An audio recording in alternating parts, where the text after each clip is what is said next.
Las propuestas relativas al impago de prestaciones económicas son las siguientes. En primer lugar, una concreción en los procedimientos de familia de las cuantías relativas a las pensiones de alimentos. En la actualidad, el carácter orientador de las tablas de pensiones de alimentos elaboradas por el Consejo General del Poder Judicial no ha sido reconocido por la doctrina jurisprudencial del Tribunal Supremo. A ello se suma el hecho de que estas tablas de alimentos presentan una serie de omisiones o de datos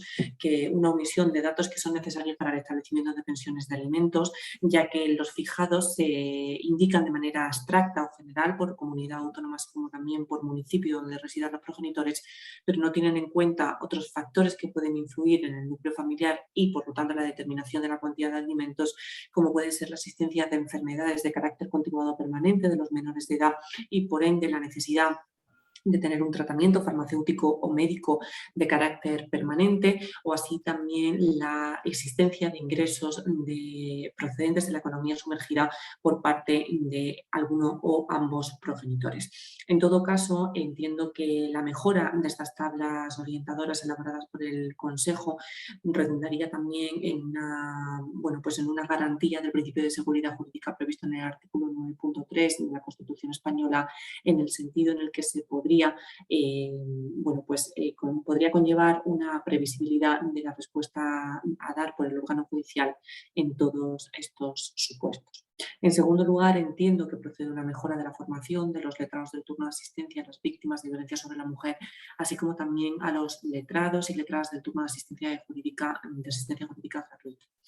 En la actualidad, la carencia de una formación completa provoca un asesoramiento jurídico deficiente o incorrecto a las perjudicadas, de tal manera que en muchos supuestos las víctimas de violencia sobre la mujer desconocen que el letrado que les ha asistido tanto en el procedimiento penal como en el procedimiento civil también es aquel que debe llevar el procedimiento de impago de pensiones de alimentos y que se trata de un procedimiento en el que gozan de esta asistencia jurídica gratuita al ser un procedimiento incluido dentro del ámbito de esta violencia sobre la mujer con arreglo al artículo 87 ter de la Ley Orgánica del Poder Judicial y por lo tanto competencia de los juzgados de violencia sobre la mujer, y en otros supuestos las víctimas desconocen la existencia ya por sí de la vía penal, de tal manera que únicamente entienden o creen que el impago de pensiones puede o de cualquier otra prestación económica puede ser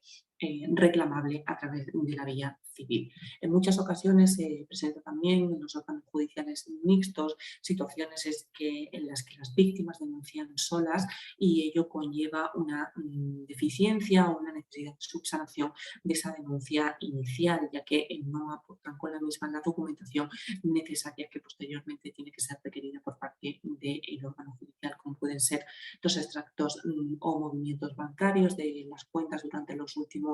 años, es decir, en aquellos periodos o lapsos de tiempo en los que son reclamadas las pensiones alimenticias o la necesidad de indicar la resolución judicial por la que se regula esa prestación económica. Por lo tanto, a los efectos de eliminar estas situaciones sería deseable un aumento y mejora de la formación destinada a los letrados. En tercer lugar, una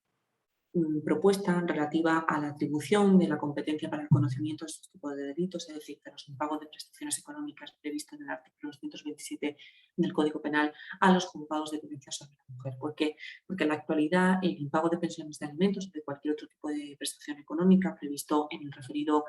artículo del Código Penal únicamente es competencia de los juzgados de violencia sobre la mujer en aquellos casos en los que, de conformidad con el artículo 87 ter de la Ley Orgánica 6/1985, 1 de julio del Poder Judicial, esté relacionado con la existencia o de una situación de violencia sobre la mujer. Sin embargo, en la actualidad España ha suscrito el Convenio de Estambul,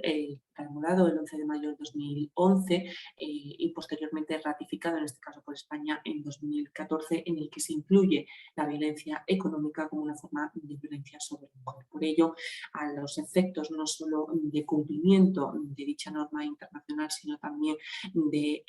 garantizar la tutela judicial efectiva de las víctimas de violencia sobre la mujer y, por lo tanto, en la que está incluida esta violencia económica, debería atribuirse la competencia a los juzgados de violencia sobre la mujer.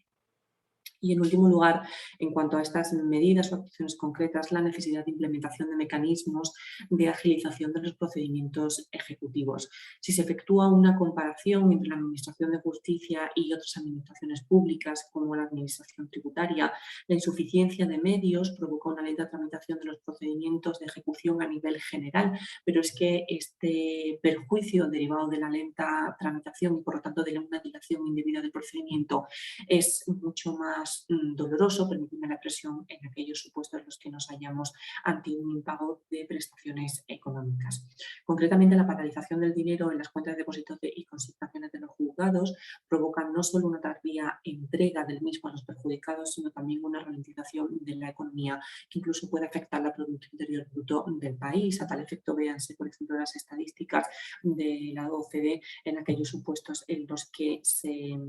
pues se ve la relación entre aquellos países que tienen una mayor implementación de medidas de igualdad y el aumento del Producto Interior Bruto del país. Por lo tanto, al efecto de evitar este tipo de situaciones, además de los accesos con los que ya contamos a través del punto neutro judicial a los distintos registros y administraciones públicas, debería continuarse también con un plan de creación de servicios comunes de ejecución en el que, como ya han indicado otros compañeros, se diera una tramitación preferente y prioritaria a los procedimientos de familia y en los que también se dotará de mayores medios personales y materiales a estos servicios comunes, sin perjuicio además de la posibilidad de reforma de la norma procesal aplicable, esto es de la ley de enjuiciamiento civil, a los efectos de simplificar los procedimientos de ejecución de familia.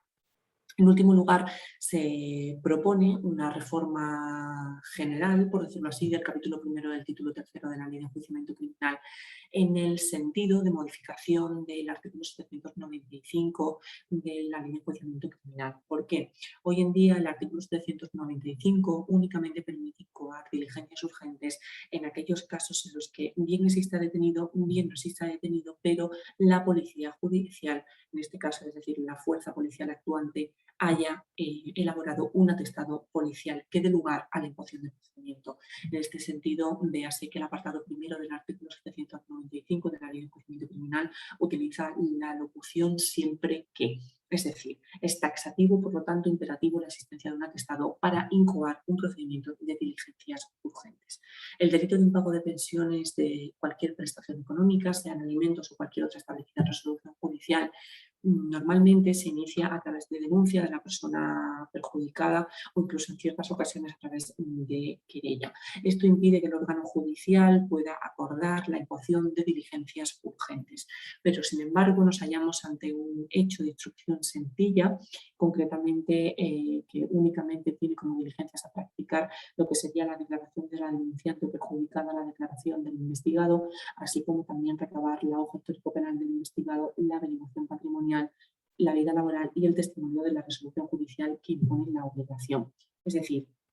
en la práctica, diligencias de investigación que pueden practicarse en apenas unas horas por parte del órgano judicial, ya que puede recabar todos estos datos a través del punto neutro judicial, y declaraciones que también se pueden practicar en una mañana en sede judicial. Por lo tanto, se trata de un hecho de instrucción sencilla que se podría practicar dentro del servicio de guardia de los juzgados y ello conllevaría no solo la prestación de una rápida respuesta judicial a la víctima de violencia sobre la mujer, en aquellos casos en los que ya existe una situación de violencia sobre la mujer, sino en general a todas aquellas que sean víctimas, aunque solo sea de una situación de violencia económica, produciendo además, como anteriormente se ha perdido, una mayor agilización de la tramitación de resolución de procedimiento y, por ende, de la posterior ejecución y cobro de dichas cantidades. A ello debe añadirse el hecho de que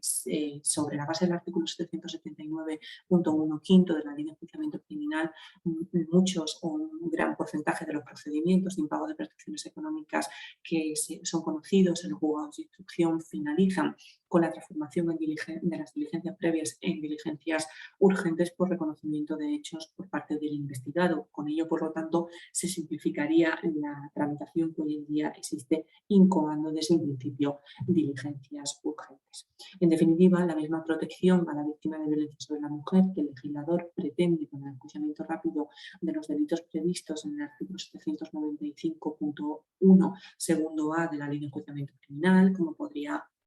ser un delito de lesiones del 153 o un delito de amenazas del 171 o incluso un delito de maltrato habitual de 173.2, pues entiendo que también se debería dar para el delito de impago de prestaciones económicas previsto en el artículo 227 del Código Penal, sobre todo en aquellos casos en los que el conocimiento del mismo corresponde en la actualidad con la regla del artículo 87 de la Ley de Enjuiciamiento Criminal a un juzgado con competencia en materia de violencia sobre la mujer, que por ende, con arreglo al artículo 797 bis de la Ley de Enjuiciamiento Criminal, desarrolla un servicio de guardia permanente en cuyo marco, por lo tanto, puede practicarse la incoación, tramitación e incluso la resolución del proceso.